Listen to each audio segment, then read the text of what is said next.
Well, welcome back to the Pig Trail Show. No introduction for this guy, Connor Noland, joining us, just recently drafted by the Chicago Cubs. Now, Connor, before we start talking about that process, tell us where you are right now.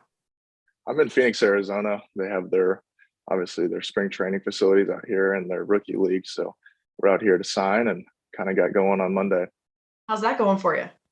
It's going good. It's a little warm down here. I think record temperature is probably 115. So Ooh. feeling the heat, but having fun. It's hot. It's hot up here too, so you're really not missing much up here either. So I know that's exciting, but let's get back to the draft process. The Cubs pick you in the ninth round, and I know there was some back and forth. And so, what was that like for you? It was a wild process. The MLB draft is like no other. You have maybe 5 minutes to decide your decision, and it's a hectic process. But I got the call, and it was around the eighth round that they called to let me know. I like what they have here and what they're working with. So I'm excited to get started with them. And, they're building a great minor league system and developing players. So I'm excited to be part of it. Coming back, though, was a possibility. So where was the line for you when making that decision on whether or not you were going to go pro or come back? Yeah, I just wanted to get with the right team. I said no to some other teams earlier in the draft, and it just wasn't the right fit for me. So as it snuck into the later rounds, that possibility was getting closer and closer to happening. And, the Cubs came in the ninth, and that really sealed the deal for me. What are you looking most forward to now about being a pro? It's a little obviously different than school. You don't have to go to class, but it's a completely different ballgame. It's really different. But I actually just signed up for classes yesterday. So okay. I don't really get to escape that. I'm going to finish my master's. And so I guess it's really not too much different other than I'll be, traveling around. And I think the downtime and just focusing on, becoming better at baseball would be big for me. Well, I love hearing that. So what classes do you have to sign up for? I'm in operations management for my master's, and I think I'm taking strategic management, human resource management, and then there's two other classes. I'm not really too sure on those. Okay. Well, hopefully your teachers will let you have some passes. It's like, hey, man, it's a game night. I got to miss class tonight, right? I hope so. I'm going to need some leniency from them, and definitely going to take everybody to pass those. Yeah, for sure. Well, you've got a lot of professional career ahead of you. Let's talk about this past season and just being a Razorback. Didn't end the way that you guys wanted. But this season, I think you have to really say that this team came together and played to the best of their ability and really finished third in the country. What was the season like for you guys? I think it was just remarkable what we did. Obviously, coming off the SEC tournament, everybody had their question marks around us and probably had their doubts about the team. But, we met as a team and really decided that we need to come together, play with each other, and, just play for another day. Once you get to the postseason, you never know when it's going to be your last time to step on that field. And for a lot of guys, last time to wear that, Arkansas across their chest and wear the name on the back of their jersey. So, it was just one of those things. You look back and you think about what the deciding moment was, and I'd really think it was that. Mm-hmm. Did you guys ever feel like things weren't going the way that they were supposed to be going? I think so. I mean, you look back at the series later in the year, Alabama, Vanderbilt, you lose on a walk-off, and that's baseball sometimes. You lose on a walk-off. That's kind of just how it goes. But we didn't play to the best of our ability, and that's something we wanted to capitalize on in the postseason. And you only get one shot at it, and it's win or go home.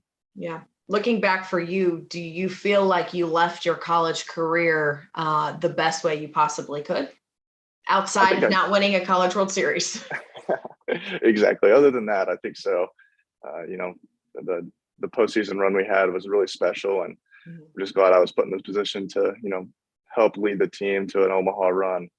I got to throw 2 times there, and a lot of people can't make it there once. I've been there twice. I've thrown there 3 times, so I think that's definitely a great achievement. And I wish we could have finished it off, but I think we showed our fight, our heart, our grit all throughout that postseason.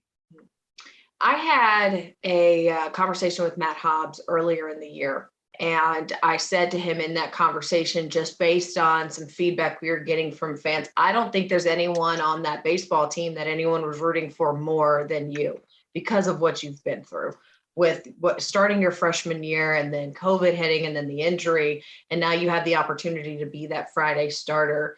Did you feel any pressure from feeling like, this, everyone is rooting for me. Everyone wants you to be successful, but there's pressure that comes with that. I think there was a lot of pressure. I mean, I think the pressure of failure is the biggest thing for athletes.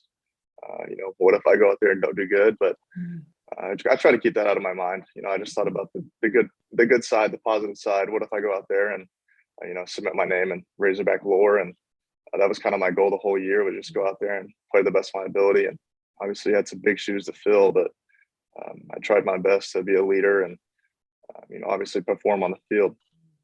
How hard was 2020 and 2021 though for you?